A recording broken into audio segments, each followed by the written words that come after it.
I'm going to be speaking about ageing well with HIV today. Here are my disclosures. There will be some overlap with Fiona's talk, but some of these are very important points, and hopefully I'll cover a slightly different angle on them.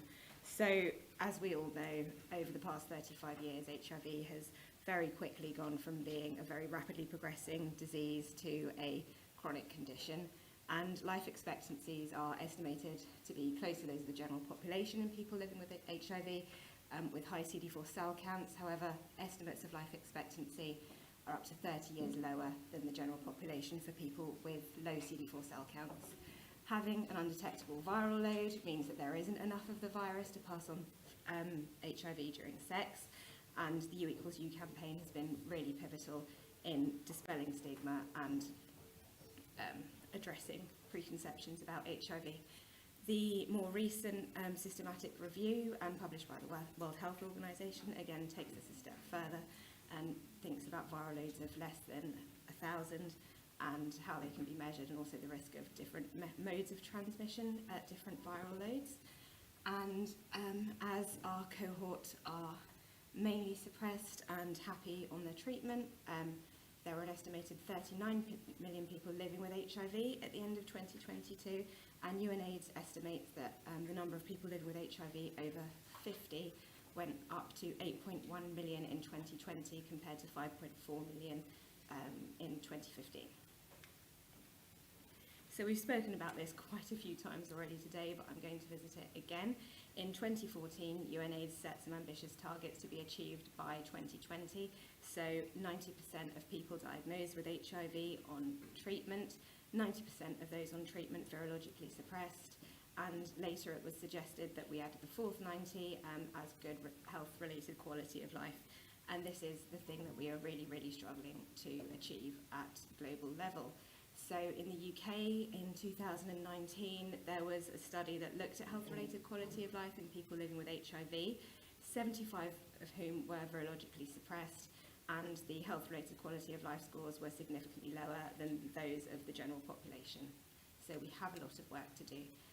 Since then, the global targets have been updated, and the targets have been increased to 95%, but also there's an increased focus on health-related quality of life, reducing inequalities, and integrating services as well. So what are the challenges of ageing that we all need to be thinking about? So first of all, there's multimorbidity, which again we've spoken quite a lot about today, including HIV-associated non-AIDS conditions. We need to think about frailty and pre-frailty and the increased frequency of that we see in people living with HIV. There can also be altered drug metabolism, and polypharmacy is something that we need to think about, as well as drug-drug interactions. Our patients are accessing care from multiple providers, and this can be very fragmented, even though we're all looking at very different service models in the countries that we work in. Adherence can be an issue, particularly as tablet burden increases. We need to think about the challenges of people living with HIV living in residential care. Lifestyle factors such as smoking, alcohol intake, recreational drug use are also considerations in our ageing population that we really mustn't forget. Stigma, of course, we've spent a lot of time on today, but again, worth emphasising. And also isolation as people's support networks decline, particularly for those who have lost friends and loved ones due to the epidemic as well. So I'm a pharmacist, so I'm going to focus on polypharmacy for a little while. So again, we've spoken about this today, but it is defined as the prescribing of multiple medications to one individual. There is no official number, but generally speaking, we refer to 5 or more drugs as polypharmacy. And this can apply to short as well as long-term medication use. And although it's generally viewed as problematic and we're used to talking about it in a very negative way, it can be appropriate. And this is where prescribing for an individual with a complex or multiple complex conditions is optimised and evidence-based, and it helps maintain good quality of life and minimises harm, and it's doing what it's supposed to do. Problematic polypharmacy, which is what we're used to talking about a lot more, is where someone's taking multiple medications. the use of those might not be evidence-based, and prescribing can be problematic because it can cause harm, this harm probably outweighing the benefit to the person taking them. And it might be because the drugs are dangerous because of drug-drug interactions, the demands required of the person taking them are unacceptable to that person, and the very worst case scenario is we're using one drug to treat the side effects of another drug, and we're starting a prescribing cascade, which again Fiona addressed with her case study this morning. So this is data from the Positive Voices survey a few years ago, and 64% of people who responded to the survey reported one or more chronic condition, but when it was stratified by age, it increased to 77% in those of 50 years of age or older. The most common co-medications were antidepressants, antihypertensives and statins, which is probably no surprise to anyone in the room. This is data from the Swiss cohort study that looked at polypharmacy in people living with HIV, stratified by age, and unsurprisingly, the over 65 group, there's a huge percentage of people taking 5 or more medications, and there's still a decent amount even in the age 35 to 44 group, which really does show that this is something that we need to start thinking about at a really early stage. The graph on the right breaks the prescribing down by classes of drugs, and as you can see, for metabolic, cardiovascular and GI drugs, the frequency of prescribing of these drugs increases exponentially with age. The same group then took this data and looked at potential drug-drug interactions in all of the people that reported polypharmacy. So they took them and stratified them, classified them even, using the Liverpool drug-drug interaction website traffic light system, where green is known interaction, yellow is a potential interaction, amber is an interaction that needs some attention, and red is absolutely contraindicated. So as you can see in the over 65, there were more amber and yellow drug-drug interactions, and when this was looked at in more detail, it was seen that the cardiovascular and CNS drugs, the amber drug-drug interactions mainly involved zolpidem and rosuvastatin. The red flag interactions predominantly involved co-administration with quetiapine and boosted protease inhibitors, and pharmacodynamic potential drug-drug interactions were mostly those involving QTc prolongation and additive risk of nephrotoxicity, so where you've got more than one drug that has an effect on the kidneys and so should ideally be avoided together. And also 5 people were found to be taking boosted protease inhibitors with clopidogrel, which is a red interaction. Again, this here isn't a risk of toxicity. Ritonavir and cobicistat inhibits the conversion of clopidogrel to the active drug. So if you do this, then the drug is subtherapeutic, it's not working, and that person doesn't have enough of the antiplatelet effect, and they are still at risk of thromboembolic events. So something that is very often missed. So again, thinking about pharmacokinetics, and Fiona covered some of this morning, aging can affect all stages of the pharmacokinetic process, so what the body does to the drug. So you've got increased gastric pH, decreased gastrointestinal motility, decreased small bowel surface area, which can lead to variable exposure to drugs. With regards to distribution, a decrease in lean muscle mass and increase in body fat can also change the way that drugs are distributed across the body and can put people at greater risk of toxicity. Different metabolic enzymes kind of lose activity over time. This affects different enzymes to different degrees, but it can result in decreased drug clearance, increased risk of toxicity. This is seen particularly with the protease inhibitors.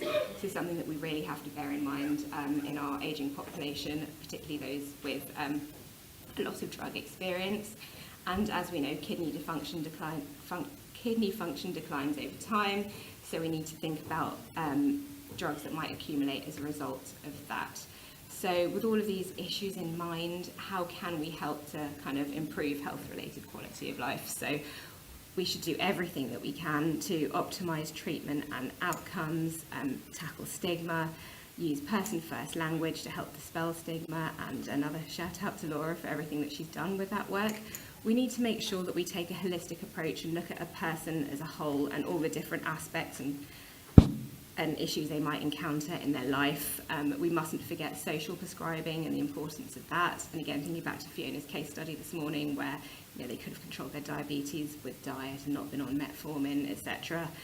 Integrating peer support into services as access is so variable, and also integrating services any way we can, and actually involving people living with HIV in service design where we can. This is taken from the NICE Medicines Optimization Quality Standard, which defines the principles of medicines optimization. So, happily, the patient is at the centre of the approach, and we should always use a person-centred approach. And the first principle of this is to aim to understand the patient's experience and how we can help them improve their outcomes and finding out what's important to them. The second principle is evidence-based choice of medicines, and by doing this we can help people take their medicines correctly and avoid them taking unnecessary medicines too. Third principle is to ensure medicines use is as safe as possible, and also to make medicines optimization part of routine practice. So how can we make sure that we are proactively doing this and also improving medicine safety and reducing wastage of medicines while we do it. So regular medication review is key within that. So these are the questions that we should be asking at every visit, or at least once a year. And Fiona went through some of this morning, but I think these are important points. So is there an indication for the medicine? Is it still valid? Is it still appropriate? Is the medication appropriate for older people? Because people might be started on something when they're young, and as they age, they don't process the drug so well, and it starts to cause side effects when their body changes. Is the dose correct? Does it need to be adjusted for renal function, for example? Are there interactions with other drugs or other diseases? Is the duration of treatment acceptable? Has it been left on someone's repeat medication list, and can it now be taken off? Are people able to manage their medicines on their own? Do they need help? If so, what does that look like? How can we support them to take their medicines in order to improve their quality of life? Do they have any new symptoms? And if so, are these side effects of medicines, and do we need to take a step back and review their medicines as a whole? And also, are there any non-drug treatment alternatives? This takes us on to deprescribing, which is the planned and supervised process of dose reduction or stopping medications that may be causing harm or no longer providing benefit. And again, we need to take a person-centred approach. We need to consider the complexity of HIV treatment as well as comorbidities and functional